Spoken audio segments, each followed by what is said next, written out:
नमस्कार, आप देख रहे हैं चर्चा खास। मैं हूं आपके साथ नीलम सैनी और बातचीत करने के लिए हमेशा की तरह हमारे साथ मौजूद हैं दैनिक उत्तम हिंदू टीवी के editor in chief Irwin Khanna ji. उनसे बातचीत करते हैं और स्वागत करते हैं।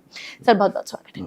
सर, सबसे पहले बात करेंगे किसानों के धरने के बारे में। जो भी पिछले दिनों पंजाब में किसानों ने जलंधर और लुधियाना हाईवे को बिल्कुल बंद कर दिया था, आवाजाही बिल्कुल ठप हो गई थी।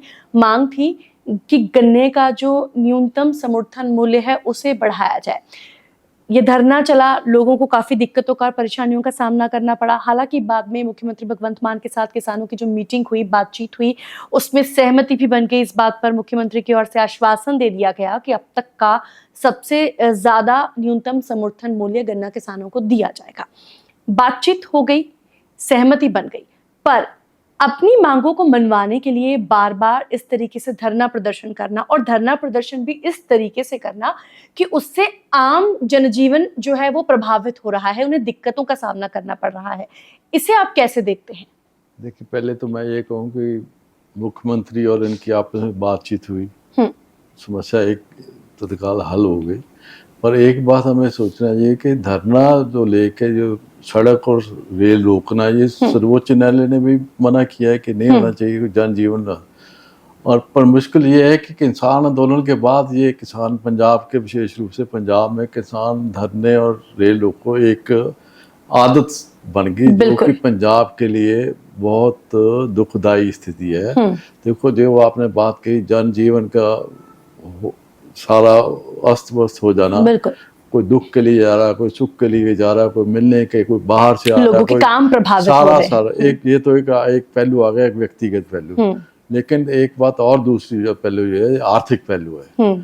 सीमावर्ती प्रदेश है, बड़ी इंडस्ट्री, बड़े निवेशक पहले ही इससे दूर रहते हैं कि सीमा पास होने की जाए। दूसरे जो इसकी पहचान है पंजाब की, जो आर्थिक से, वो मध्यम श्रेणी के और लघु उद्योग से, उनका माल जो बनना है, जो माल कच्चा माल आना है, वो सारा इधर से बाहर से आना है और बन के बाहर जाना है। वो रुक गया। 4 दिन में लाखों करोड़ों का एक व्यक्तिगत स्तर पे भी, सरकारी स्तर पे भी जो रेवेन्यू लॉस हुआ ही हुआ, निजी क्षेत्र में भी कितना लॉस है। और इसका फिर आगे जो संदेश आता है राष्ट्र स्तर पर कि निवेशक डरते हैं पंजाब में आने से। देखो, सरकार के ये किसानों के प्रति एक हमदर्दी है, सरकार कमजोर नहीं। अगर किसान ये समझे कि सरकार कमजोर है, वो नहीं। कि सरकार किसान को इस दृष्टि से देखते हैं कि किसान कृषि प्रदेश है और किसान डोमिनेट करते हैं, किसान की अपनी मेहनत है। और किसान को भी ये सोचना चाहिए कि जब अगर हम अतीत में जाएं तो जो पंजाब की पहचान है वो किसान और जवान के साथ ही था। बिल्कुल।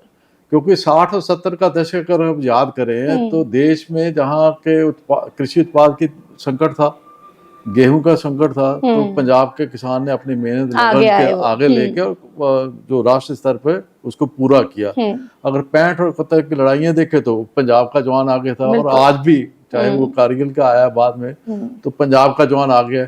लेकिन आज की जो स्थिति बन गई है, ये जो छवि जो अतीत की थी किसान और जवान की, वो दोनों में पंजाब के लिए एक बड़ी अजीब स्थिति, दुखदाई स्थिति मैं कहूँगा। क्योंकि किसान भटकन पे आ गया, वो अब 2 फसलों पे टिक गया, गेहूं और चावल पे। और अब गन्ना जो माने वो उसके गेहूं पे भूजल को लेकर वो परेशान नहीं है, हमारा 10 साल में पंजाब पानी का स्तर और ज्यादा नीचे चला जाएगा। और इस बात के लिए नहीं कि पराली की जलाने के लिए भी वो बजट है, उनकी अपनी मुश्किलें होंगी। देखिए, ये किसान के पास फिर जमीन है, फिर लेकिन इनके जो काम करने वाले हैं, जो रिक्शा चलाने वाला है, जिसने ढाबा छोटा खोखा लगाया, जो रेड़ी चलाता है 4 दिन का, उसकी क्या सोचते हैं ये? उसकी भी कोई रिक्शा चला रहा है, उसकी रिक्शा बंद। बिल्कुल। रेडी चाय का रेडी का, ये उसकी चाय रेडी बंद। किसी ने, मतलब इस तरह के जो छोटे, जिनके पास कोई गारंटी नहीं है, ना उनका मकान है, ना दुकान है, ना जमीन है, ना कुछ है, तो उनकी किसान गारंटी लेंगे? ये गारंटी खुद तो सरकार से मांग रहे हैं, लेकिन अपने काम करने वालों को गारंटी देते हैं ये? इनके गांव में जो बैठे हैं, जो गरीब आदमी इनके गांव में भी बैठा ना, उसको रोटी की कौन गारंटी देता है? तो ये गारंटी एक अलग चीज है। आप अपनी मांग अल्टीमेटली आज बात से ही उठे हो ना, तो ये पहले बात करो। जो बात संवाद सरकार के साथ हो ना, उसके लिए अगर आपने प्रदर्शन करना है 2 घंटे के लिए, घंटे के लिए, आप डीसी ऑफिस में जाए, जिला स्तर पे सेक्रेटरिएट चंडीगढ़ जाए, वहां पे 2 धरने लगाए, आप 10 आप तो सब आम आदमी को, जिसका कोई लेना देना नहीं, ना उसने सब्सिडी देनी ना लेनी ना करनी, उसके आपने उसकी रोजी रोटी भी छीन ली, दुख दर्द में 5-5 घंटे 4-4 घंटे जलंधर से फगवाड़े से लुधियाना जाने में लग गए। तो ये एक, और एक व्यापार और उद्योग जगत, उसका नुकसान जो हुआ उसकी अब भरपाई कौन करेगा? ये तो उठ गए। 4 दिन जिनकी फैक्ट्री बंद हो गई, जिनका माल नहीं आया, बिका नहीं गया, ना उनकी कौन भरपाई करेगा?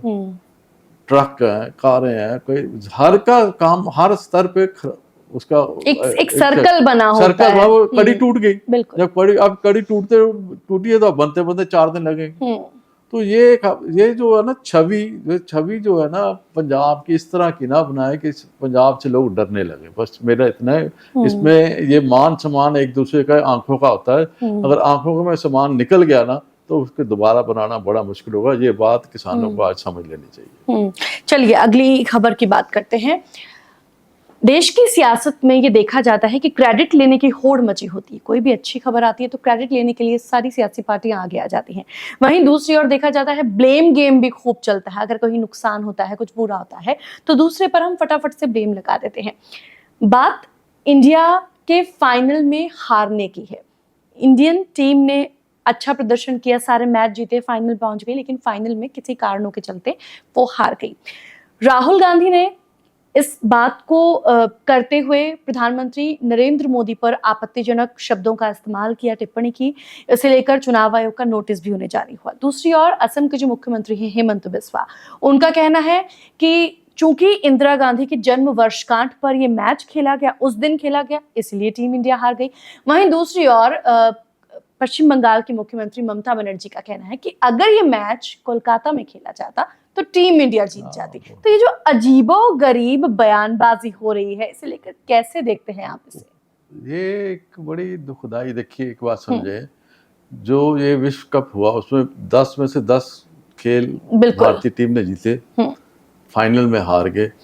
अब फाइनल के हार की जो दुख है वो उससे अभी देशवासी, क्या खिलाड़ी भी नहीं उभरे होंगे, देशवासी भी नहीं उभरे थे कि ये राजनीति का खेल शुरू हो गया। जो आपने पक्ष और विपक्ष की बात की, इसमें शब्दों की जो मर्यादा वो भी थोड़ी, नोटिस भी चुनाव कमीशन ने नोटिस भी जारी किया इनको। पर मैं ये समझता हूँ कि ये जो इंसान की पहली पहचान उसकी वाणी बनती है, उसके बोलने से इंसान का किरदार पता चलता है, वो किस शब्दों का इस्तेमाल कर रहा है और किसके प्रति और किस स्थान पे वो इस्तेमाल शब्द का करता है, उससे उसकी एक छवि सामने आती है।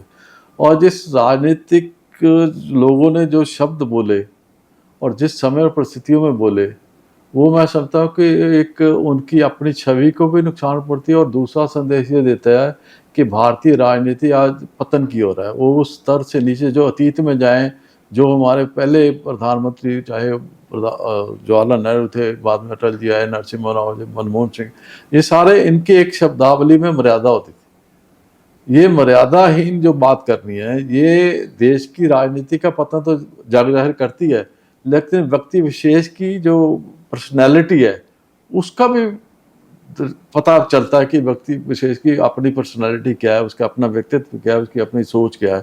तो ये दोनों हिसाब से दुखदायी है। इनसे बेहतर मैं समझता हूँ कि जो टीम हारी थी, चाहे वो शमी की स्टेटमेंट थी, चाहे वो कुलदीप यादव की थी, या उसकी सिराज की आई है पीछे, सब ने एक्सेप्ट किया है कि हम हारे हैं पर दुनिया चलती है, हमें आगे निकलना है, हमें देखना है।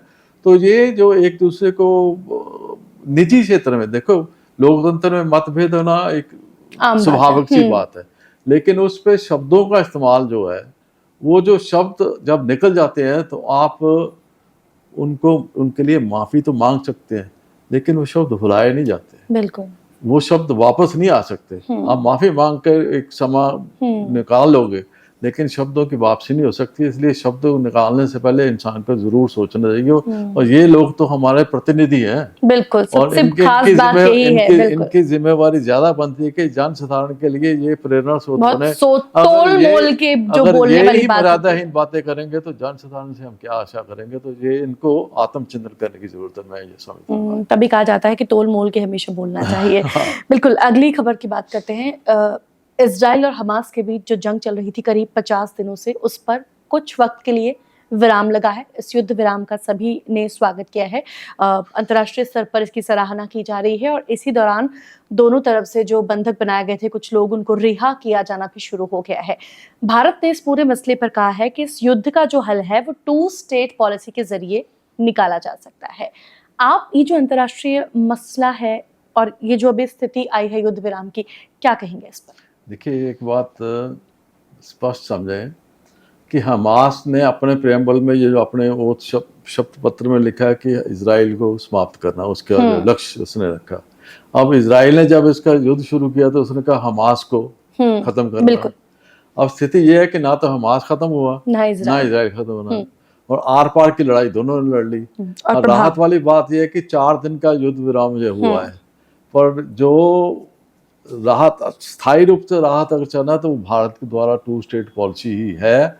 अब उसमें समस्या ये आएगी कि जब इजराइल फिर भी मानेगा भी हाँ फिलिस्तीन को मानने के लिए वो तैयार होगा, फिलिस्तीन, अब मुश्किल हमास और हिजबुल्लाह और इस्लामिक देशों के क्या वो इजराइल को मानने के लिए। एक सच्चाई जो धरातल का सच ये है कि दोनों को वहाँ पे रहना पड़ेगा।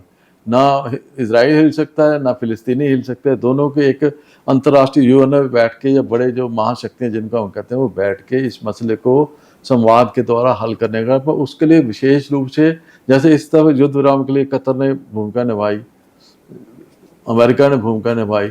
अब अमेरिका इजराइल के साथ है, इधर फिलिस्तीन के साथ ईरान और दूसरे इस्लामिक कंट्रीज हैं। तो इन सबको ये चीज़ समझने में, देखो जो हमास में बैठे लोग, जो 20 लाख जो फिलिस्तीन थे, वहाँ पे 5-7 लाख विस्थापित हो गए, उधर बच्चे और वो इजराइल के आ गए। बंधक अब 13 के हिसाब से रिलीज होना शुरू हुए थे।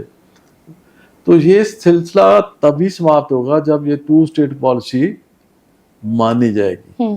अब इजराइल को मेरे हिसाब से वो तैयार होगा यरूशलेम के सारे एक जैसे होता ना, जीरो एरिया बना के भी दोनों तरफ के धर्म के अनुयायी वहाँ पे आ जाए और एक अंतर्राष्ट्रीय स्तर पे एक पर फिलिस्तीन को मान्यता मिलनी चाहिए और इजराइल को मिले।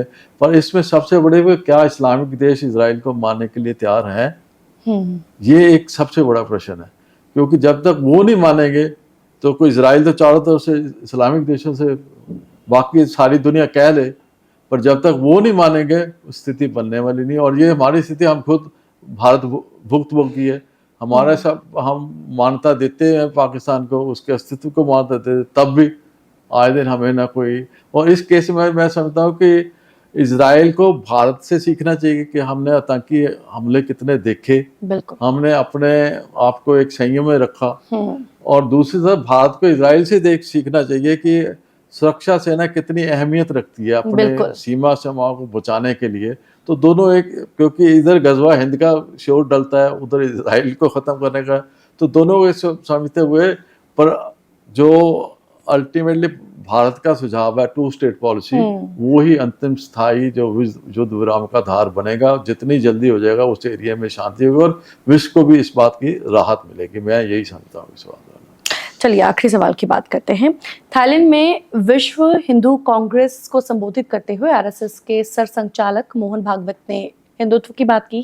कहा कि हिंदू विश्व के कोने कोने में गए पर जमीन जीतने नहीं गए, उन्होंने वो जहां भी गए उन्होंने लोगों का दिल जीता। वहीं इस विश्व हिंदू कांग्रेस के दौरान हिंदुत्व को अंग्रेजी भाषा में हिंदुइज्म कहे जाने के खिलाफ एक प्रस्ताव पारित किया गया। उसमें कहा गया कि हिंदुइज्म की जगह हिंदुनेस शब्द का इस्तेमाल किया जा सकता है और ये ज्यादा बेहतर है। हिंदुत्व तो और हिंदुनेस, आप क्या कहेंगे इस पर? देखिए, मोहन भागवत जी ने जो बात कही है वो बहुत गहरी बात है। पहले तो मैं कहता हूँ जो उन्होंने कहा कि हमने दिल जीते हैं, क्योंकि आप अगर अतीत में जाएं, हमारे ऋषि मुनि जो भी है, या उससे आगे आ जाए तो बौद्ध और जैन धर्म बाहर निकला, तो वो बौद्ध जितने गए वो शस्त्र लेके नहीं गए, शास्त्र लेके गए, ज्ञान लेके गए। ज्ञान से लोगों को जागृत किया, अपने ओर आकर्षित किया। तो ये बात, पहली बात तो सीधी आ गई। दूसरी, हमारी जो संस्कृति है, हमने हमारे जो वेदों में कहा गया है उसमें ये इस चीज़ को स्वीकार किया गया है कि विभिन्न नदियाँ जिस तरह विभिन्न स्थानों से निकल कर आती हैं और अंत में समुद्र में मिल जाती हैं। उसी तरह विभिन्न धर्म के लोग विभिन्न रास्तों पे चलते हुए वो अंत में परमात्मा आगे। इस एक 1893 जब स्वामी विवेकानंद अमेरिका में गए तो उन्होंने जो अपना संबोधन किया, उन्होंने अमेरिका वासियों को अपना बहन और भाइयों के साथ संबोधित किया और उसके साथ शिकागो में जब हुआ तो वो उस पर ताड़ियां बजी और बड़े लोगों ने एक्सेप्ट किया। वो पहला संत है जिसने भाई बहनों के साथ एड्रेस किया। उन्होंने अगली बात जो कही, उन्होंने कहा मैं उस देश से आया हूँ जिस देश ने विश्व के सभी धर्मों के पीड़ितों को अपना आश्रय दिया है, चाहे वो पारसी हैं, चाहे यहूदी हैं, जो भी आया है उसको उसने अपने गले लगाया, उसने उसको आश्रय दिया। और ये बात स्पष्ट करते हैं कि हमने दिल जीते हैं। और आज भी यहूदी जो इजराइल इतना झगड़ा चल रहा है, पारसी यहूदी यहाँ पे आराम से बैठे हैं, सदियों से बैठे, आज से नहीं बैठे। और उसके बाद जो ईसाई भी आए, मुसलमान भी आए, सारे इस देश के वासी।